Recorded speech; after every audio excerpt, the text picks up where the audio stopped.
जिस कथा को मैं आपको सुना रहा हूं, इसी को यूएस की कैलिफोर्निया यूनिवर्सिटी में रास को अंग्रेज प्रोफेसर, अमेरिकन प्रोफेसर रास को समझा रहा था और गलत तरीके से समझा रहा था। वहीं पर एक भारतीय बेटी बैठी हुई थी और उसने कहा, sir I am sorry to say but you are teaching wrong. ध्यान से सुनना, you are teaching us wrong, आप हमें गलत पढ़ा रहे हैं। अब प्रोफेसर पढ़ा रहा हो और कोई बच्चा खड़े होकर कहे कि आप हमें गलत पढ़ा रहे हैं, तो प्रोफेसर पे क्या बीतेगी?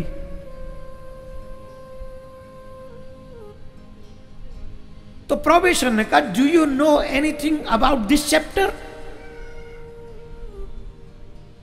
उस बच्ची ने कहा, I don't know everything about this chapter but I know better than you.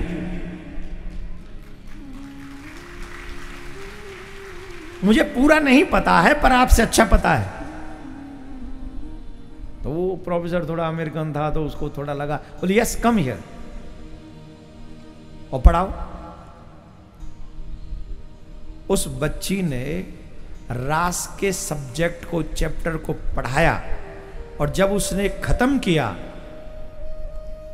तो सब अपनी अपनी कुर्सी से खड़े होकर उस बच्ची के लिए ताली बजा रहे थे। प्रोफेसर भी ताली बजा रहा था। और ये बात उस बच्ची ने हमें आके बताई। वृंदावन में हम थे तो उस बच्ची को आई, वो हमसे मिली तो उसने कहा ये बात ऐसे। तो हमने कहा तुमने कहाँ से पढ़ा ये सब जो तुम वहाँ बोली, तुमने क्या पढ़ा, कहाँ पढ़ा? तो उस बच्ची ने कहा, महाराज जी मैंने जो आपकी कथा में से सुना था वही मैंने वहाँ जाके बोल दिया था।